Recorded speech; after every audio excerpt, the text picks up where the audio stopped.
new week means a new Jonathan Kuminga update here as we get further and further into the dog days of the 2025 NBA offseason. Today's update could shock a few of you, and there's one man to blame, and he's sitting right there. We'll talk about it all in just a second, but some of you may like this news, and some of you may not like this news that we're going to talk about on today's show. So I decided to do this before we begin. If you want Jonathan Kuminga back on the Golden State Warriors in 25-26, go down below and hit that thumbs up icon, like today's video. I see a lot of you guys in the comment section, a lot of Kuminga fans that watch the channel. So like the video if you want him back in the Warriors, but if not, comment why down below. Comment why you don't want Kuminga back on the Dubs roster in 25-26, and let me know. All right, let's get it started here. So the big news, the shocking update is that it looks like Jonathan Kuminga is all but confirmed staying in the Bay Area, will be a part of the Golden State Warriors roster next season and potentially beyond, but who knows how far beyond. Tim Kawakami of the San Francisco Standard did say that the Warriors are cutting off all sign and trade talks, and that means they're bringing him back at this point as he is a restricted free agent. The word I got when I checked in with the Warriors source on Sunday, Kuminga won't be traded this summer. He'll be back on the Warriors roster to start the season, and it'll either come when he signs the Warriors offer or accepts the $7.9 million one-year qualifying offer. Now, of course, we can all read some or most of this as the Warriors positioning in lieu of making a final push for a more favorable sign and trade agreement.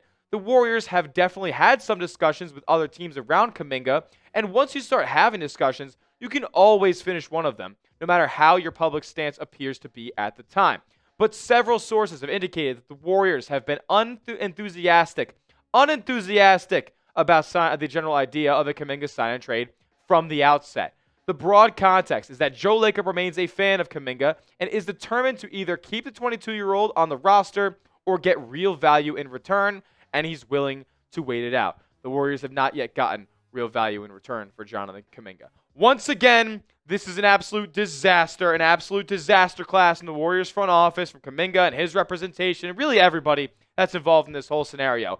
Both sides know that, I guess not all of both sides know. Joe Lacob is probably the only one who's in the dark about the best course of action being a separation between these two sides, Kuminga and Golden State. They just don't belong together anymore. So when you look at this whole situation, why are we still beating around the bush? Why are we dragging this out longer than it has to take? If Kuminga doesn't want to be a member of the Golden State Warriors and the Warriors want him to come back and play a role player role, why are they continuing to decline role player offers back in exchange for JK? We know they want a first-round pick in return in any sign and trade, and an unprotected first-round pick is yet to be offered to Golden State. But that's not the only holdup in Golden State getting a deal done for Jonathan Kuminga. However, in case you missed it, back last week when Shams Charania reported all of these facts, Kuminga declined that 2-year, $45 million offer that the Golden State Warriors did give out to him in his representation. That has a team option in the second year. So it's only a 1-year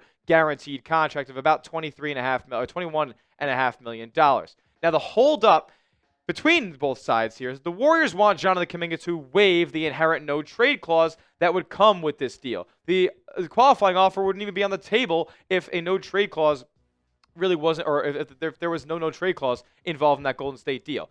Kuminga wants full control of his future, and he doesn't want to be traded anywhere that's disadvantageous for him. And honestly, he wants to be traded somewhere, but he wants to really only be traded to places that he wants. Him and his agent, Aaron Turner, are focused on a sign and trade partner and leaving Golden State. But the markets that there is out there for Kuminga is not very large, and that means that those offers aren't going to be very large for Jonathan Kuminga, and now the Warriors are presumably cutting off all sign and trade talks with the teams that they've been in discussions with. Now, Kuminga at this point has a chance to either accept the 2-year contract that the Golden State Warriors are offering or sign the qualifying offer. But there is one meet-in-the-middle situation that we could talk about later on today's show that might be the most likeliest. But at the end of the day, this is the culprit of this whole situation. Joe Lacob. You do not know how to evaluate talent. You do not know what is best for this Golden State Warriors organization. You definitely do not know what is in the best interest of Wardell, Steph, and Curry. That has to be the number one priority when you think about building this Warriors roster out and building the next 2-3 seasons of Warriors basketball out. Jonathan Kuminga does not contribute or does not mesh well with the best version of this Warriors team. And Joe Lacob just doesn't seem to realize that. And I'm going to stop my rant right there. You guys have heard me talk about it ad nauseum over the past few months. Uh, it is what it is. And Joe Lacob isn't going to move past him being a fan of Kuminga. He's not going to move past him being a fan of James Wiseman way back then. Look how all this stuff turns out. It is not in the Warriors' best interest to be letting the owner dictate basketball decisions, but I guess that's where we're at this point. Look, I know the chances are low, but I would still like to see a sign and trade happen for Golden State and Jonathan Kuminga. It's just the best course of action.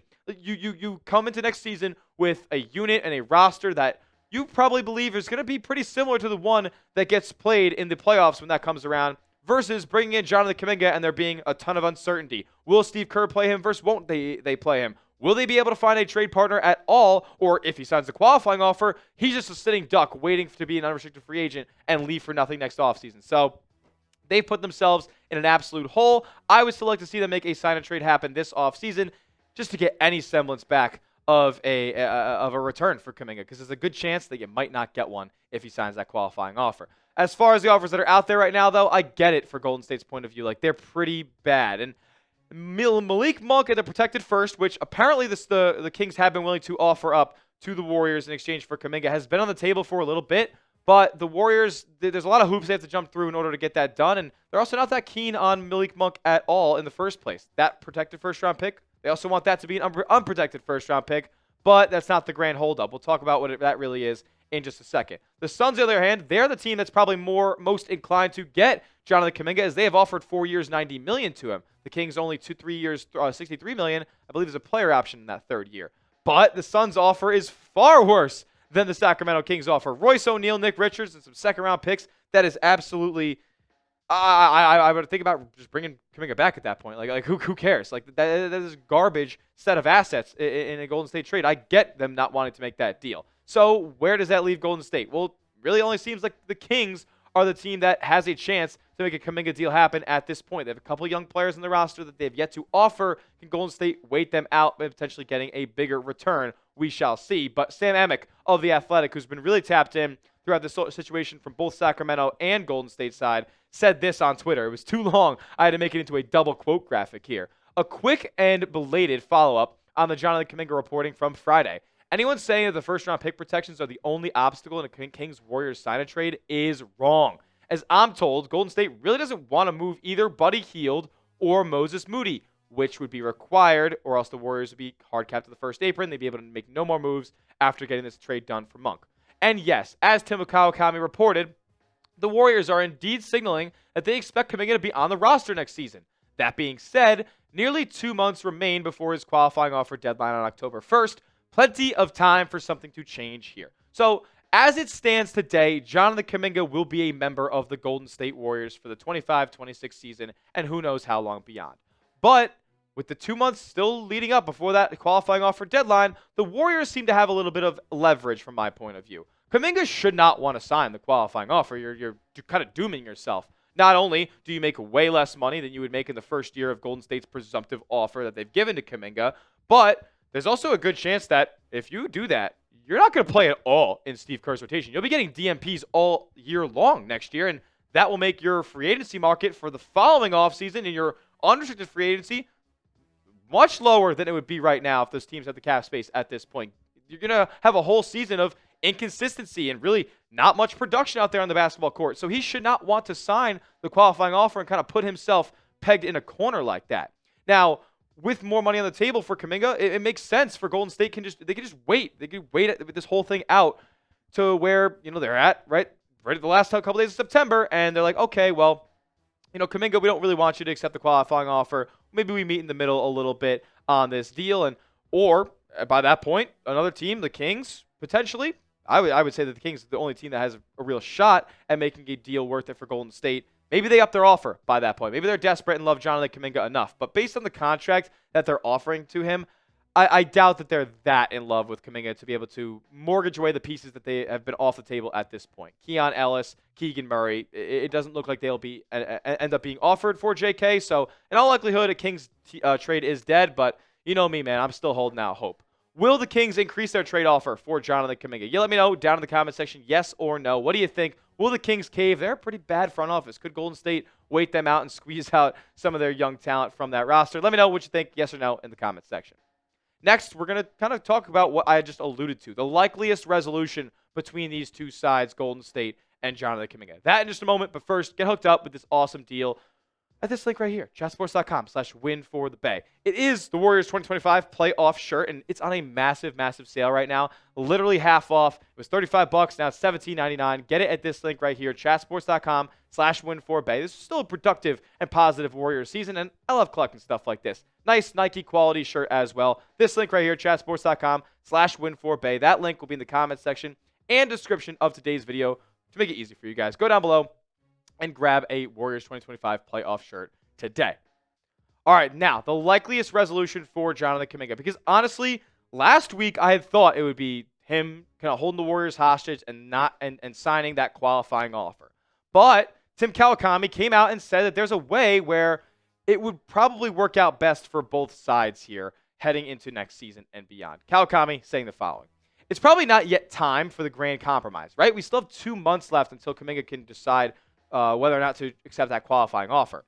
But it will be time eventually. When it happens, it should likely involve the Warriors upping the guarantee in the second year of their offer. As of right now, there is no guarantee. From $0 to perhaps $14 million. So the total guarantee would be above $30 million over 2 years.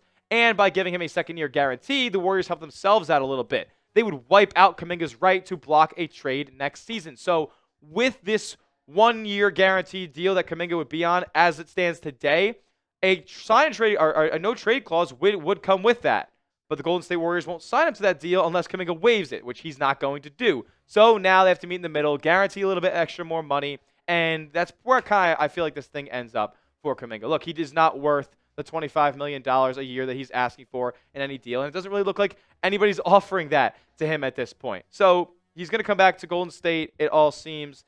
And hopefully, they can use him in some sort of way. Maybe he can just buy in to play a complimentary role for the first couple months of the season. Then they end up trading him as his value has increased for Golden State. I'm kind of coping at this point, but this is where I feel like it ends up. And the Warriors have dug themselves too deep a hole to really get the return or the asking price they want for Jonathan Kuminga, whether that's a trade or him actually re-signing and agreeing to terms to come back to the Dubs. That's where I feel like it ends up. It's unfortunate, but they're going to end up in the middle somewhere, and Kuminga won't have the opportunity to block a trade and into next season, and the Warriors will probably end up dealing him sometime before February, but it's probably going to be very, very awkward in the lead up to that. We'll keep you guys tapped in as that story unfolds as we get closer and closer to that deadline. Still 2 months away, so there's still a lot left to talk about. Lock us in, hit that subscribe button for daily Warriors videos all offseason long and into the regular season as well. We'll see you guys all in the next one, and as always, let's go Dubs.